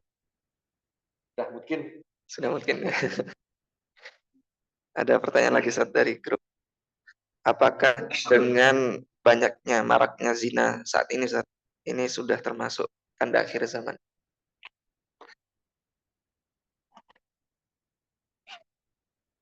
Iya. Bismillah, alhamdulillah. Apakah maraknya zina itu tanda akhir zaman? Iya, dan tanda akhir zaman itu nggak cuma zina aja. Ya. Fasya zina itu termasuk tanda akhir zaman. Tanda akhir zaman, dan tanda akhir zaman itu nggak mesti buruk ya. Dalam arti tandanya sendiri. Ya.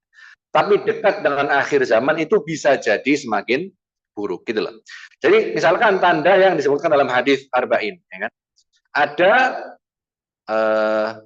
penggembala yang tidak beralas kaki, yatatawaluna fil bunyan.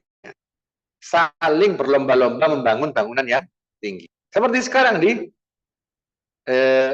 bukan di Saudi aja, di Khalij, Khalij itu apa bahasa Indonesia-nya? Bukan, Jazirah ya lah. Pokoknya Arab lah ya, Jazirah Arab itu. Kan Imarat ya, kemudian Saudi, kemudian negara lain ada juga yang bangun menara-menara. Ketika membangun menara ini, mereka yang sebelumnya penggembala kambing karena ada minyak dan gas alam, dan Saudi itu terbesar kedua loh, sumber minyaknya, dan gas alam yang terbesar itu Qatar. Jadi maksudnya value secara ekonominya itu sangat tinggi. Pasti mereka punya banyak uang. Ya, walaupun sekarang ada isu lain gitu ya terkait sustainability tapi uangnya banyak. Dan mereka bisa membangun bangunan yang tinggi. Apakah ketika membangun bangunan tinggi termasuk akhir zaman, maka itu termasuk hal yang buruk? Tidak juga, gitu ya. Tidak mesti. Ada juga riwayat lain menyebutkan ketika Jazirah Arab menghijau. Ya. Itu kita bisa lihat sekarang. Saya waktu pertama datang ke Madinah, ya, musim dingin itu nggak sehijau itu, Pak. Baru sampai akhir tahun 2019, ya, waktu mau pulang, itu baru musim dingin itu hijau. Kita lihat kalau kita mau umroh ya dari Madinah ke Mekah, kanan kiri jalan itu hijau. Sebelumnya hatta musim dingin itu mafi hijau-hijau, nggak ada. Tapi sekarang, hijau, bahkan rumput itu ketok gitu loh. Nah, apakah itu mesti buruk? Ya. Atau misalkan Arab Saudi itu ada inisiatif. Inisiatif itu kayak project lah ya. Mereka ingin membangun perkebunan dan pertanian di Saudi. Ya, karena selama ini mereka misalkan, kan antum tahu ini ya, pabrik susu punyanya keluarga kerajaan, itu namanya Al-Marai. Ya, yang pernah umrah mungkin minum susu Al-Marai. Nah, Al-Marai itu sapinya bukan asli Saudi. Ya. Makannya juga dia impor juga ya, dari negara kalau nggak salah ya di suatu negara di Amerika Selatan. Nah, maka ini kan ketika kita impor itu ada independence. Kita ada apa? Dependence, ada ketergantungan. Nah, mereka nggak ingin bergantung. Nah, mereka ingin mengembangkan lingkungan di Arab Saudi supaya bisa dibikin lahan hijau tadi. Nah, kalau kita ambil dari hadis Nabi, tanda akhir zaman, Jazirah Arab menghijau. Apakah inisiatif ini haram hukumnya? Tidak juga. Gitu. Karena hukumnya mubah saja. Cuman ini tanda akhir zaman makin dekat. Gitu. Ya, jadi itu pandangan kita tentang akhir zaman. Betul ada tanda-tanda disebutkan Nabi SAW, tapi tidak mesti, tidak harus yang disebutkan itu pasti sesuatu yang buruk. Bisa jadi buruk, bisa jadi biasa aja, bisa jadi baik. Gitu ya. Allah Ta'ala. Jazakumullah khairan, Ustaz. Kemudian ada pertanyaan lagi. Bismillah, Assalamualaikum warahmatullahi wabarakatuh. Mohon izin bertanya, Ustaz, apakah ada tanda-tanda dosa sudah terampuni yang Allah berikan kepada hambanya yang telah bertaubat nasuha dari dosa tertentu yang semisal salah satu dosa besar? Dan apabila jika Allah mengampuni dosa zina seorang hamba, apakah nanti tetap ada hukum di akhirat? Jazakumullah khair. Baik, bismillah, alhamdulillah. Apa tanda-tanda taubatnya seorang hamba diterima? Yang jelas, ya, kita tidak akan benar-benar tahu kecuali setelah nanti ditampakkan amalan kita di hari kiamat. Dan tidak ada satupun di antara kita yang layak untuk merasa aman dari dosa-dosa kita. Ini saya jelaskan mindset dulu ya. Tidak layak kita untuk merasa aman. Justru orang yang merasa aman, dialah yang paling dalam bahaya. Karena dia nggak sadar dosanya sebegitu banyak. Ini satu sisi. Kita harus selalu khawatir atas dosa kita. Sisi yang lain, di saat yang bersamaan, kita takut terhadap dosa kita, tapi kita juga mengharapkan ampunannya Allah Subhanahu wa taala. Ini namanya 3 aspek ibadah. Kita cinta sama Allah, kita berharap karunia Allah, dan kita takut terhadap siksanya Allah Subhanahu wa taala. Maka sebuah keniscayaan, dan memang sudah seharusnya kita merasa takut dengan dosa kita. Tapi di saat yang sama, la taqnatu min rahmatillah. Bahkan Allah menyebut ya, orang-orang yang berdosa itu, kul ibadiyalladzina asrafu ala anfusihim. Katakanlah pada hamba-hambaku yang apa? Asrafu ala anfusihim. Subhanallah. Lafaz yang Allah pilih ya di ayat ini. Katakanlah kepada hamba-hambaku yang mereka itu melampaui batas terhadap diri mereka sendiri.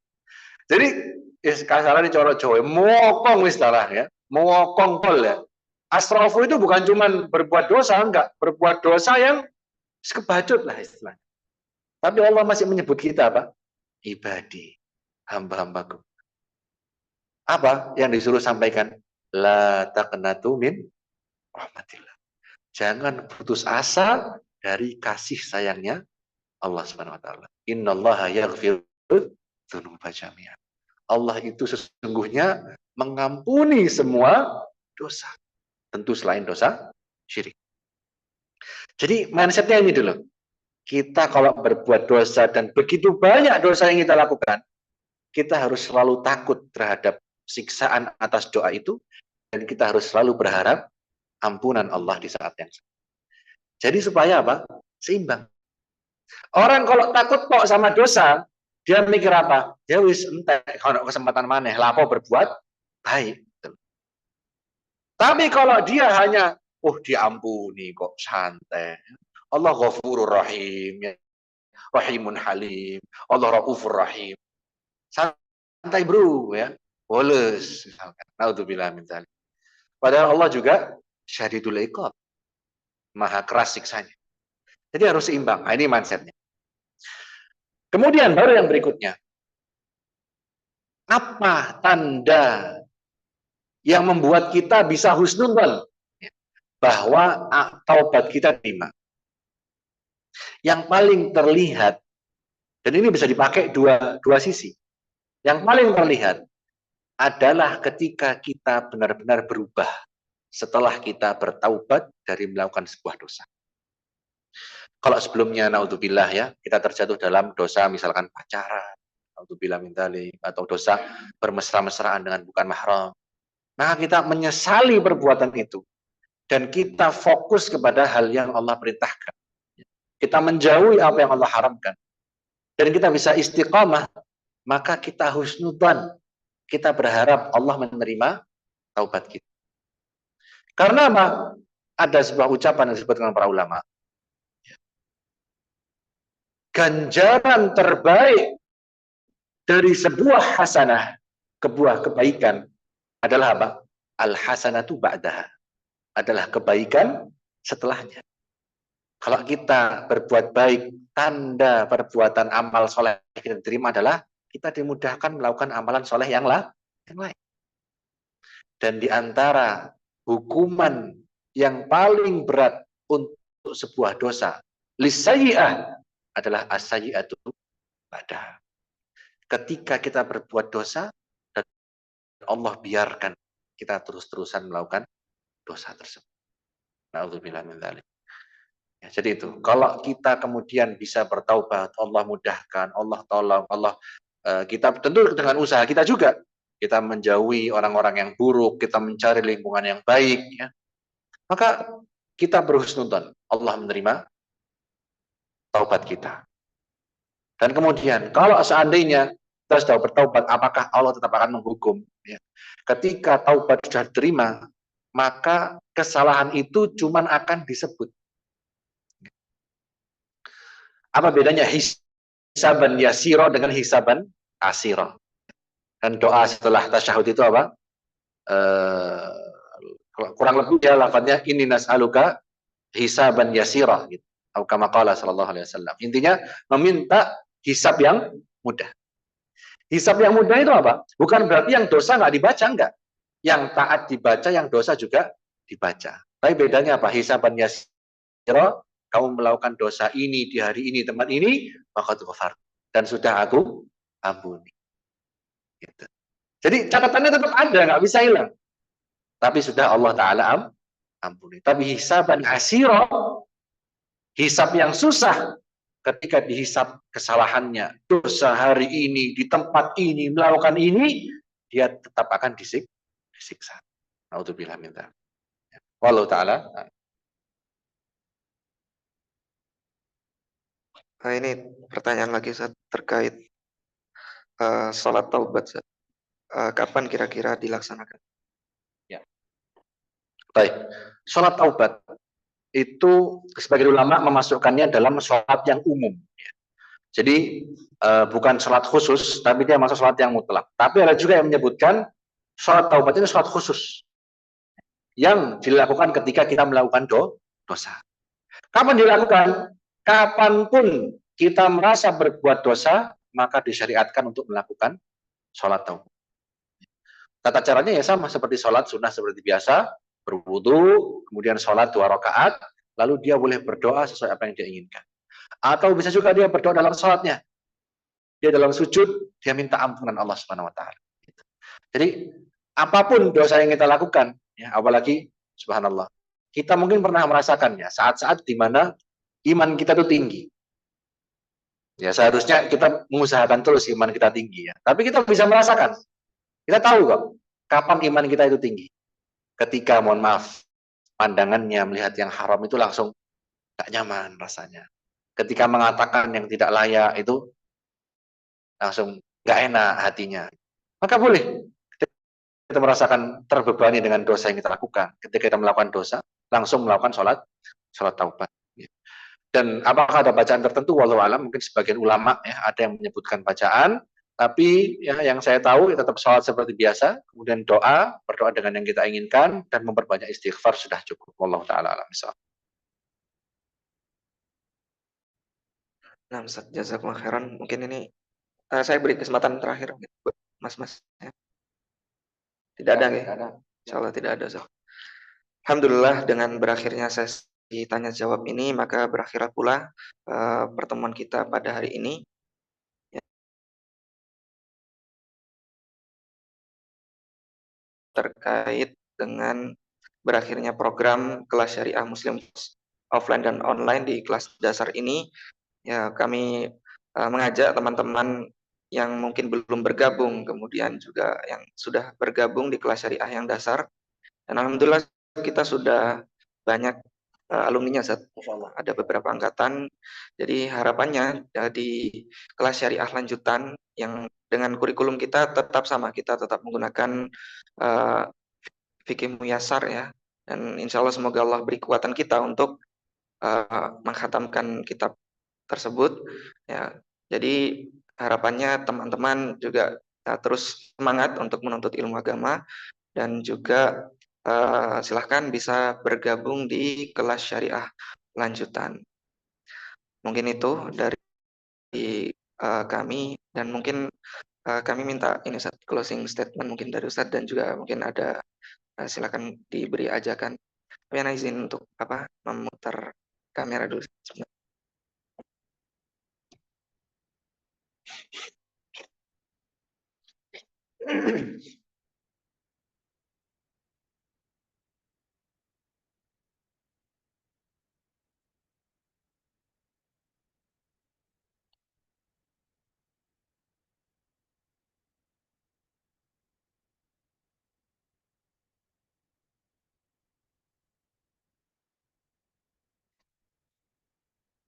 Baik.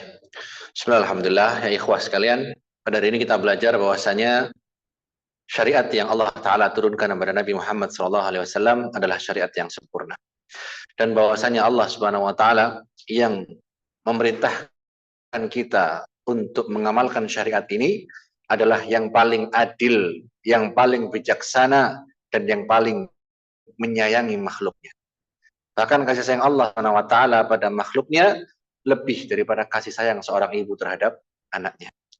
Maka jangan sampai kita termakan hasutan orang-orang yang benci terhadap Islam. yang mengatakan Islam itu agama kekerasan, Islam itu agama barbar, Islam itu agama yang out of date, ya, naudzubillah min dzalik. Tapi kita percaya bahwa Islam adalah agama yang benar, agama yang bijaksana, dan di sisi lain kita juga belajar bahwa dalam penegakan hukum pun Allah Subhanahu wa taala masih memberikan ruang untuk orang itu mundur. Kita belajar tadi ketika orang yang akan ditegakkan hukum had karena pengakuannya, dia masih boleh mundur selama belum dimulai penegakan hukumnya. Maka bagaimana dengan kita? Siapalah kita yang bukan hakim, yang bukan wewenang kita untuk menegakkan hukum, tapi seakan-akan kita sudah menghukumi manusia. Ini sesat, ini jauh, ini fasik, subhanallah. Maka kita bukan menghukumi, tapi kita mengajak. Dan kita harus mengambil pelajaran dari kasih sayangnya Allah pada manusia.